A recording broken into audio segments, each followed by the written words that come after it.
तुम्हा सर्वांचं स्वागत आहे माधुरीज रेसिपी मराठीमध्ये। चला तर आज आपण बघणार आहोत घरी पाणीपुरीचं पाणी घरी कसं तयार करायचं ते आज आपण या व्हिडिओमध्ये बघणार आहोत। या ठिकाणी मी चिंच घेतलेली आहे। 1 कप चिंच 2 ते 3 पाण्यामध्ये छान स्वच्छ धुवून घ्यायची, कारण त्यामध्ये काड्या वगैरे असतात त्या व्यवस्थित काढून घ्यायच्या। त्यानंतर 1 कप चिंच घेतल्यानंतर साधारणतः 1.5 कप या ठिकाणी गूळ लागतो। या ठिकाणी 1.5 कप गूळ मी या ठिकाणी घेतलेला आहे आणि कुकरला 1 ते 2 शिट्टी काढून घेणार आहे। तोपर्यंत आपण तिखट पाणी कसं बनवायचं ते बघूयात। या ठिकाणी मी 3-4 हिरव्या मिरच्या, लसूण आणि थोडंसं आलं टाकलेलं आहे आणि वरतून भरपूर असा पुदिन्याची पाने व्यवस्थित स्वच्छ धुवून घ्यायची। त्यानंतर चाट मसाला, थोडंसं काळं मीठ, हे सर्व व्यवस्थित मिक्सरला फिरवून घेऊया। आधी पाणी न टाकता आपण मिक्सरला फिरवून घेणार आहोत।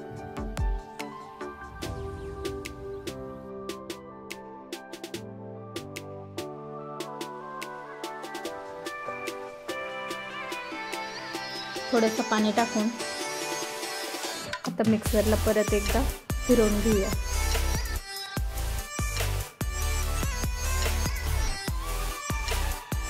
वाव, तुम्ही बघू शकता किती छान बारीक झालेलं आहे आणि वासही खूप छान येतोय। मसाले टाकले की एकदम छान वास येतो। त्यानंतर आपण आता हे बाउलमध्ये काढून घेऊया।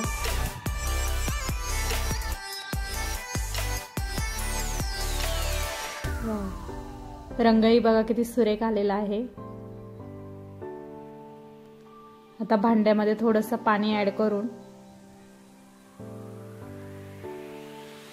भांड्यामध्ये पाणी टाकून तेच आपण व्यवस्थित बाउलमध्ये टाकून घेऊया।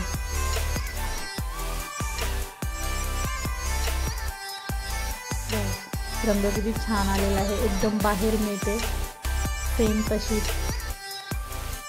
पाणीपुरी आज आपण या ठिकाणी बनवणार आहोत। चवीप्रमाणे मीठ,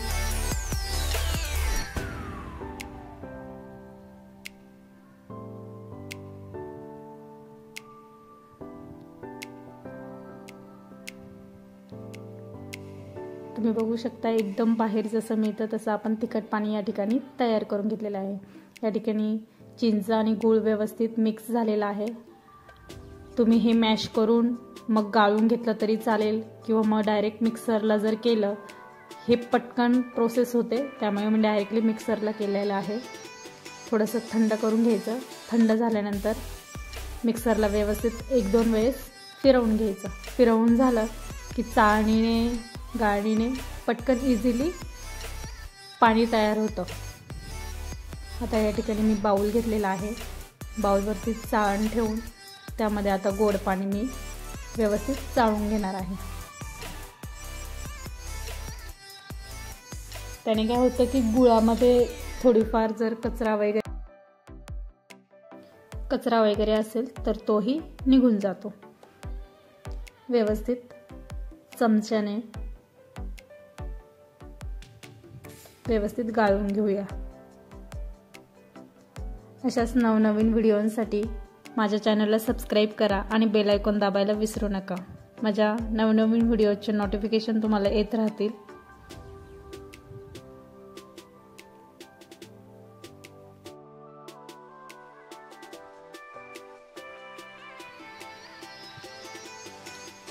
या ठिकाणी मी आता पाणी बाउलमध्ये काढून घेते, गोडवालं पाणी। 4 ते 5 दिवस व्यवस्थित इझिली झाकणाने बाउल पॅक करून फ्रीजमध्ये स्टोअर करून ठेवू शकता, काही प्रॉब्लेम नाही। परफेक्ट, एकदम परफेक्ट अशी कन्सिस्टन्सी झालेली आहे। यामध्ये थोडंसं लाल तिखट, म्हणजे आंबट गोड आणि तिखट असं पाणी आपलं तयार झालेलं आहे।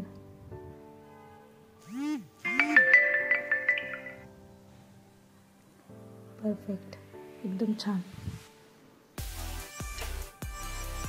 या ठिकाणी आंबट गोड पाणी आणि तिखट पाणी तयार झालेलं आहे। मार्केटमध्ये सहज ह्या पुऱ्या मिळतात। त्यानंतर मी पिठापासून किंवा घरच्या आट्यापासून पाणीपुरीच्या पुऱ्या कशा बनवायच्या याची रेसिपी लवकरच अपलोड करेल। आता या ठिकाणी कढईमध्ये तेल गरम करून मी ह्या पुऱ्या तळून घेत आहे। कुठेही इझिली मिळून जातात आणि खाण्यासाठी पण छान लागतात। वाव,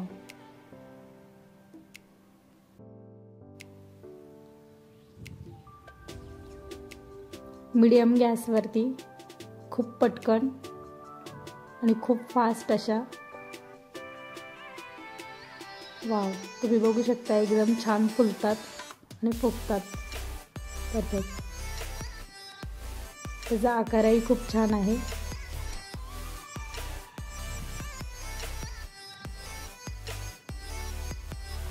मी पुऱ्यांची रेसिपी लवकरच व्हिडिओ यूट्यूबवर अपलोड करेल। या ठिकाणी आता मी सर्व तळून घेतलेलं आहे। 2 ते 3 बटाटे उकडून घेतलेले होते। पाणीपुरीमध्ये कोणाला गरम रगडा किंवा मग सुक्का बटाटा, प्रत्येकाची चॉईस असते। यामध्ये मी सुक्का बटाटा घेतलेला आहे। 2 बटाटे उकडून घेतलेले आहे। त्यामध्ये चवीप्रमाणे मीठ आणि थोडासा चाट मसाला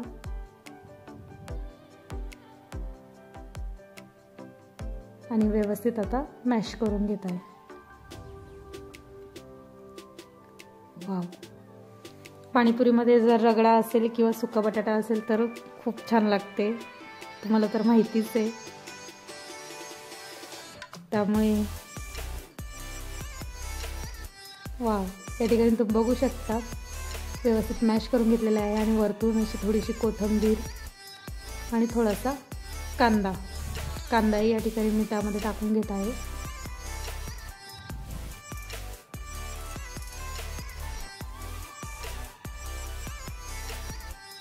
थोडासा कांदा,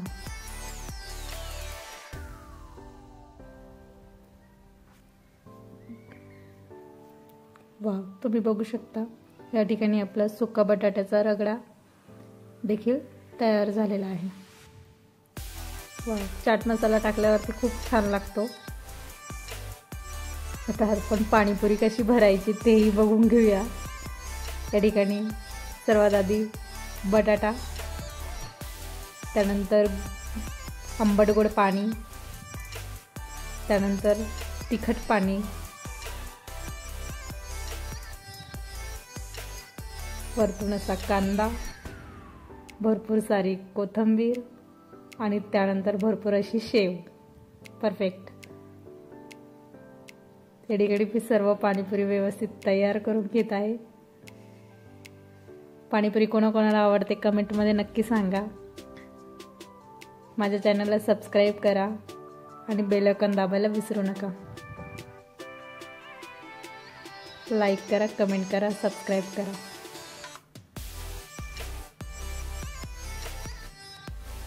वाव, मस्त खा, स्वस्त राहा। Bye bye.